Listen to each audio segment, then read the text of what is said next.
PM Modi और अमित शाह ने कर ली तैयारी, 2024 में फिर आ रहे हैं भगवाधारी। एजेंडा सेट, प्लानिंग तैयार, यूपी हो या बिहार, हर जगह आएगी बीजेपी की बहार। पीएम मोदी और शाह के चक्रव्यूह में चारों खाने चित होंगे विपक्षी। इस रिपोर्ट को देखिए, हम सबूत लेकर आए हैं।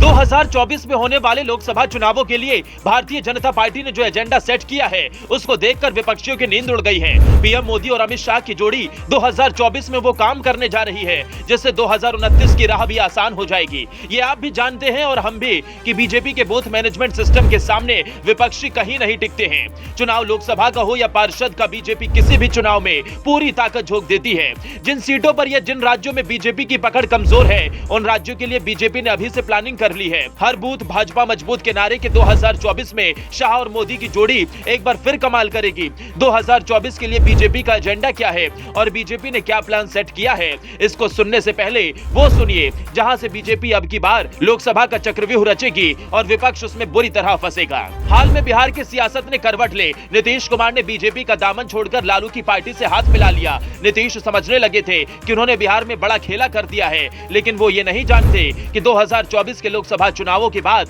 नीतीश कहीं के भी नहीं बचेंगे। आंखों में प्रधानमंत्री का ख्वाब पालने वाले नीतीश बीजेपी के चक्रव्यूह में फंसने वाले पहले विपक्षी होंगे। यानी नीतीश को कैसे निपटाना था, बीजेपी ने यह एजेंडा बिहार में 6 महीने पहले ही सेट कर दिया था और उसके बाद पीएम मोदी और शाह ने जैसा चाहा वैसे वैसे नीतीश करते गए। नीतीश मुख्यमंत्री तो बन गए, लेकिन 2024 के बाद प्रधानमंत्री नहीं बनेंगे, क्योंकि एक तरफ ममता और दूसरी तरफ राहुल और केसीआर भी प्रधानमंत्री बनने का सपना देख रहे हैं। ऐसे में खेल बड़ा होगा। बंगाल में ममता बैकफुट पर है। ममता आजकल बीजेपी का राग अलाप रही हैं। जो केसीआर हमेशा कांग्रेस और बीजेपी से अलग रहे, वो अपने राज्य में बीजेपी की धमक से परेशान हैं। ऐसे में बिहार से नीतीश बाबू ने भी सपना देखा है कि वो प्रधानमंत्री बने, लेकिन ममता और राहुल के सामने वो कैसे आएंगे, क्योंकि अगर बीजेपी को हराना है तो इन सब दलों को साथ रहकर चुनाव लड़ना होगा। ऐसे में जो प्रधानमंत्री का सपना देख रहे हैं, उनके लिए मुश्किल होगी। कोई भी दल बीजेपी के साथ आया तो खेल खत्म।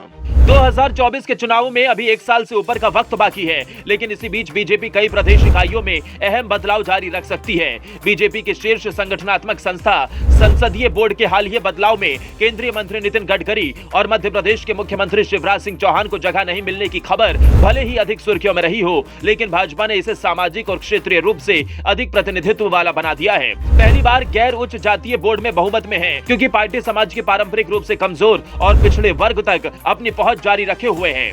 आदिवासी महिला द्रौपदी मुर्मू को राष्ट्रपति के लिए चुना गया। द्रौपदी मुर्मू के राष्ट्रपति बनते ही बीजेपी ने उन सीटों पर अपनी पकड़ मजबूत की जहां आदिवासी ज्यादा तादाद में हैं। इसका फायदा बीजेपी को 2024 के लोकसभा चुनावों में होगा। द्रौपदी मुर्मू के साथ साथ बीजेपी जाट नेता जगदीप धनखड़ को उपराष्ट्रपति बना चुकी है और जाटों के बीच अपनी पहुंच को और मजबूत कर लिया है। बिहार में भी बीजेपी अब बहुत कुछ बड़ा बदलाव करेगी। खबर है कई बड़े और शीर्ष नेताओं को बिहार की कमान दी जा सकती है। नीतीश की जड़ें तो बीजेपी ने उखाड़ने की तैयारी कर ली है। इसके बाद बीजेपी उत्तर प्रदेश में अपने नए प्रदेश अध्यक्ष की तलाश में है। सूत्रों की माने तो इसमें कई नाम आगे चल रहे हैं, लेकिन बीजेपी उत्तर प्रदेश में दलित कार्ड खेलकर खेला करेगी। किसी दलित को उत्तर प्रदेश में बीजेपी का अध्यक्ष बनाया जा सकता है। पिछले कुछ हफ्तों में बीजेपी ने महाराष्ट्र, उत्तराखंड और छत्तीसगढ़ में प्रदेश अध्यक्षों की नियुक्ति की है और उत्तर प्रदेश, तेलंगाना, कर्नाटक और पश्चिम बंगाल सहित कई राज्यों में महत्वपूर्ण पदों पर बैठे लोगों में फेरबदल किया है। ये सब बीजेपी 2024 चुनावों के मद्देनजर कर रही है। अब बारी उत्तर प्रदेश की है। उत्तर प्रदेश के संगठन महासचिव सुनील बंसल को राष्ट्रीय भूमिका दी गई है। सूत्रों की माने तो प्रदेश अध्यक्ष के रूप में राज्य सरकार के मंत्री स्वतंत्र देव सिंह की जगह किसी नेता की नियुक्ति में पार्टी की पसंद में क्षेत्रीय और जातिगत समीकरण प्रभावी होंगे। पार्टी के एक नेता ने कहा कि उत्तर प्रदेश में भाजपा का दबदबा बना हुआ है और कहा कि उसके राष्ट्रीय नेतृत्व ने चुनावी सफलता के लिए हमेशा पार्टी की संगठनात्मक मशीनरी और राज्य की सरकारों के बीच मजबूत समन्वय को प्राथमिकता दी है।